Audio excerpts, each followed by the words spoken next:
काचू की टोपी। गोविंद शर्मा। हर साल सर्दी आती है। सर्दी आते ही पहाड़ों पर ठंड बढ़ जाती है। काचू इस ठंड से उतना परेशान नहीं होता जितना सर्दी की वजह से काम धंधों के बंद हो जाने के कारण। वह मेहनत मजदूरी करके गुजारा करने वाला इंसान है। इसलिए हर साल सर्दी के मौसम में पहाड़ पर स्थित अपना गांव छोड़कर मैदान में आ जाता है। वह मजदूरी करके अपना घर चलाने के लिए कमाई करता है। वैसे पहाड़ की एक जैसी ठंड के बजाय मैदान की कभी सर्दी, कभी गर्मी, कभी तीखी हवाएं उसे ज़्यादा परेशान करती हैं। पर मैदान में उसे काम मिल जाता है, इसलिए हर साल मैदान के गांव चला आता है। इस बार भी मैदान के लिए चला। चलते समय उसकी पत्नी ने अपने हाथ से बुनी एक गरम टोपी उसे दी। नई टोपी देखकर काचू बहुत खुश हुआ। काचू ने वह टोपी अपने थैले में रख ली। मैदान के शहर में आते आते वह बहुत थक गया था। उसका यहाँ कोई ठिकाना नहीं था। वह पार्क में सीमेंट के ठंडे बेंच पे बैठ गया। घर से लाया नाश्ता उसने अभी किया ही था कि उसे ठंड महसूस हुई। उसने थैले में से नई टोपी निकाली और अपने सर पे पहन ली।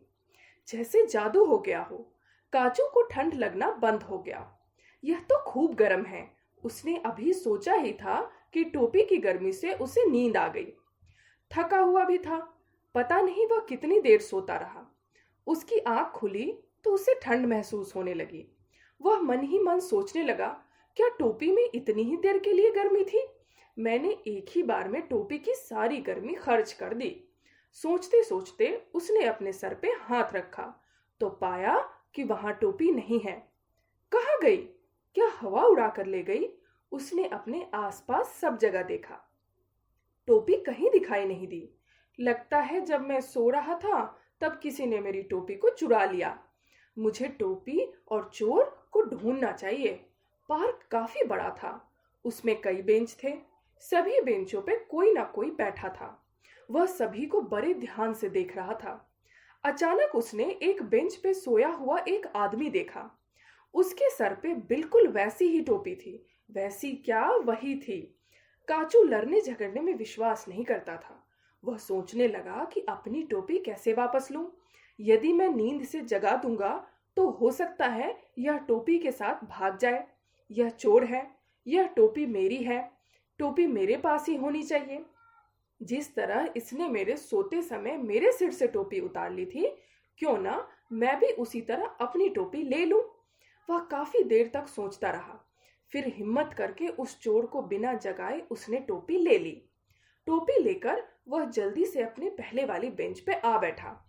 ठंड से बचने के लिए उसने टोपी अपने सर पे पहन ली। यह क्या, टोपी वही है, फिर भी गर्मी क्यों नहीं दे रही है? वह कुछ देर परेशान होता रहा। फिर उसने सोचा, हो न हो टोपी से गर्मी न निकलने का कारण है कि मैंने यह टोपी उस आदमी के सर से उसे बिना बताए ली है। यह चोरी है। मुझे यह टोपी उसे वापस कर देनी चाहिए, उससे मांग कर लेनी चाहिए। टोपी वापस करने के लिए वह फिर जब उस बेंच के पास आया, लेकिन अब उस बेंच पर कोई नहीं बैठा था। उसने पार्क के सभी बेंचों को देखना शुरू किया। वहां घूम रहे लोगों को देखा, पर वह आदमी उसे कहीं नहीं मिला। वह परेशान हो गया। उसे याद आया, किसी ने बताया था कि यदि कोई समस्या हो या शिकायत हो तो थाने में जाकर कहना चाहिए। इससे पहले वह कभी किसी थाने में नहीं गया था। ढूंढते ढूंढते वह एक थाने में चला ही गया। वहां एक थानेदार बैठे थे। उन्होंने काचू को देखकर कहा, क्या है, समस्या या शिकायत? दोनों है साहब, काचू ने डरते हुए कहा। बहुत अच्छे, कई दिन हो गए हमें खाली बैठे। जल्दी बताओ क्या मामला है, अभी हल करता हूँ, थानेदार ने कहा। काचू ने बताया, साहब मैं अपनी बीवी की दी हुई टोपी सर पर पहनकर पार्क के एक बेंच पे सोया हुआ था। किसी ने उसे चुरा लिया। मैंने पार्क में तलाश की तो एक जगह वही टोपी लगाए वह चोर सो रहा था। मैंने उसके बिना बताए उसके सर से टोपी उतार ली साहब। पहले उसने मेरी टोपी चुराई, फिर मैंने उससे वापस चुरा लिया। फिर समस्या या शिकायत क्या है? तुम्हारी टोपी वापस तुम्हारे पास आ गई है। साहब यह मेरे पास चोरी से आई है। मेरा ही सही, पर है तो चोरी की। थानेदार ने आश्चर्य से काचू को देखा, फिर पूछा, जब तुम इस तरह की ईमानदारी या सच्चाई की बात करते हो तो लोग तुम्हें बुद्धू या बावला नहीं कहते हैं? काचू को ध्यान आया। हाँ, कहते तो हैं। जब वह इस तरह की बात करता है तो उसे बहुत कुछ कहते हैं। समझदार तो कोई नहीं कहता। तो क्या समझदार कहलाने के लिए झूठा और बेईमान बनना पड़ता है? नहीं नहीं, मुझे नहीं बनना समझदार। थानेदार ने टोका। क्या सोच रहे हो? सोच की दुनिया से बाहर आ जाओ। बोला, साहिब, मैं चाहता हूं कि मेरे द्वारा चोरी की गई यह टोपी आप थाने में जमा करा लें। इस चोरी की सजा मुझे दें और टोपी जो चोरी हो गई थी उसे तलाश कर मुझे दें। थानेदार को हंसी आ गई। पहले ऐसा कोई मामला थाने में नहीं आया था।